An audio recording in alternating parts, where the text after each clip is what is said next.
ही लढत फक्त विशाल पाटील आणि दंडुकशाही करणाऱ्या संजय पाटलांविरोधात.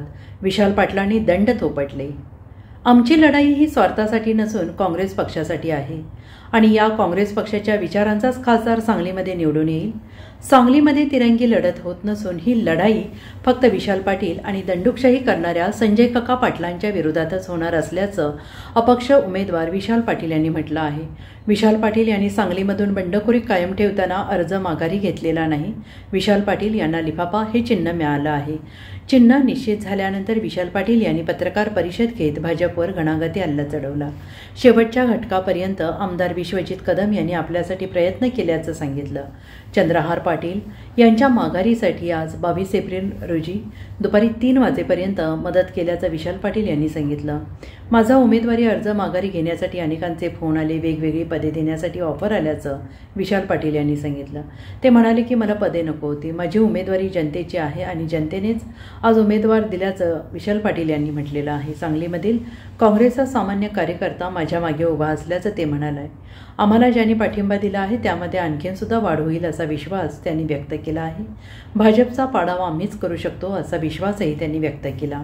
कार्यकर्त्यांचा रेटा होता की आता अर्ज भरलेला आहे आणि त्याची माघार घ्यायची नाही.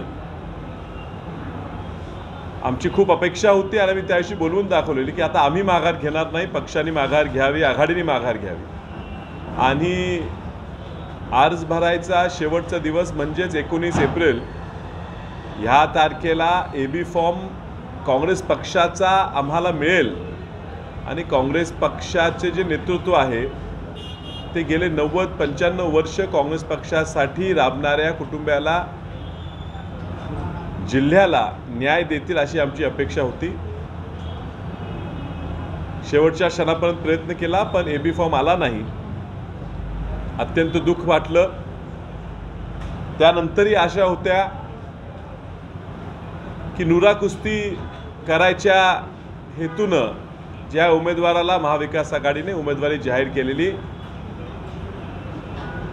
त्या सर्व आघाडीच्या लोकांना वस्तुस्थिती समजून माघारीच्या आजच्या शेवटच्या दिवसापर्यंत ते अर्ज काढून घेऊन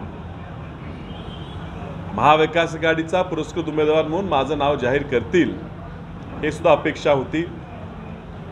मात्र तेही आज झालेलं नाही. माध्यमांच्या मार्फत मी खूप ऐकलं की विशाल पाटील माघार घेतील का घेतील. मात्र 16 तारखेला कार्यकर्त्यांनीच सांगितलेलं माघार हा पर्याय नाही, एकास एक उमेदवार द्यावा हा प्रयत्न असावा हेच सगळ्यांची मागणी होती. मात्र काही महाविकास आघाडीतल्या घटकांनी कुठल्या तरी न करणाऱ्या कारणासाठी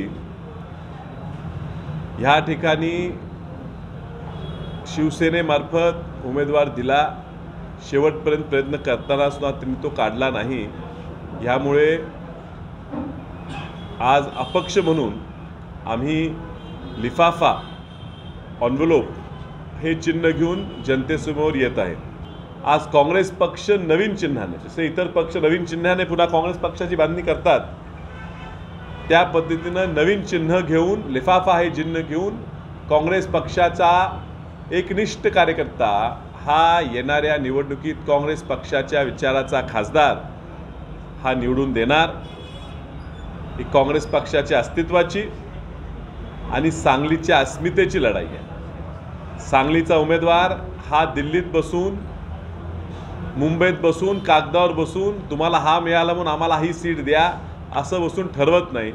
सांगलीचा खासदार ही सांगलीची जनता ठरवणार, सांगलीचा उमेदवार सांगलीकरच ठरवणार. आणि म्हणून सांगलीकरांचा उमेदवार म्हणून मी या ठिकाणी कुठल्याही आमिषाला बळी न पडता हा लढा, जनतेचा लढा हा मी करणार. हे आव्हान मी स्वीकारलेलं आहे. पाकिट, लिफाफा हे चिन्ह हे आम्हाला मिळालं आहे. जनतेनं ह्या लिफाफ्याच्या माध्यमातून आम्हाला प्रेम द्यावं, आपल्या अडचणी सांगाव्यात, आमच्या अडचणी सांगाव्यात आणि ह्या अडचणी लोकसभेत प्रभावीपणे आम्ही विजन घेऊन जाणार आहे. लोकसभेत आपला प्रतिनिधी कसा असावा, तो कसं बोलावा, कसं वागावा, कसं भांडून निधी आणावा. तो अपक्ष जरी असला तर त्याचा आवाज ज्या वेळेला लोकसभेत वाजेल त्यावेळेस सांगलीचा आवाज हा लोकसभेपर्यंत चालला आहे, ही भावना जनतेची होणार. ह्या पद्धतीचं विजन घेऊन आम्ही ह्या लोकसभेच्या निवडणुकीत उतरलेलो आहे. ही निवडणूक तिरंगी नाही. काही नेत्यांनी परवा सांगितलं की दुरंगीच लढत होणार आणि त्यांनी ते खरंच सांगितलं. ही निवडणूक दुरंगी आहे.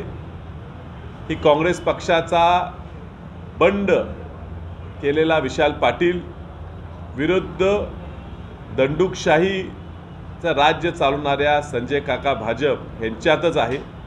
मग तसे 20 उमेदवार आहेत, इतर 18 उमेदवार आहेत. त्या 18 उमेदवार ह्या स्पर्धेत नाहीत. आणि मला विश्वास वाटतो ज्या पद्धतीनं सांगलीकरांना ह्या ठिकाणी कळलेलं आहे की सक्षम उमेदवार येऊ नये, भाजपची उमेदवारी सोपी जावी, ह्यासाठी जो डाव षड्यंत्र रचला आहे तो सगळ्या सांगलीने बघितला, महाराष्ट्राने बघितला, किंवा देशाने बघितला. मला उमेदवारी मिळू नये, पक्षाला उमेदवारी मिळू नये, माझी उमेदवारी राहू नये, आज चिन्ह वाटताना सुद्धा मला चांगलं चिन्ह मिळू नये, माझं नाव मतदार बॅलेटिंगवर खूप खालच्या क्रमांकावर यावं, अशा सुद्धा अत्यंत खालच्या पातळीवरच्या प्रयत्न हे जी लोक करतात त्या लोकांना येणाऱ्या 7 तारखेच्या मतदानात आणि 4 तारखेच्या जूनच्या निकालात निश्चित आमचं पाकीट उघडून आमचा काँग्रेस पक्षाचाच विजय ह्या ठिकाणी काँग्रेस पक्षाच्या विचाराचा विशाल पाटीलच निवडून येईल, आम्हाला विश्वास आहे. Bureau report, SVN Marathi, Sangli.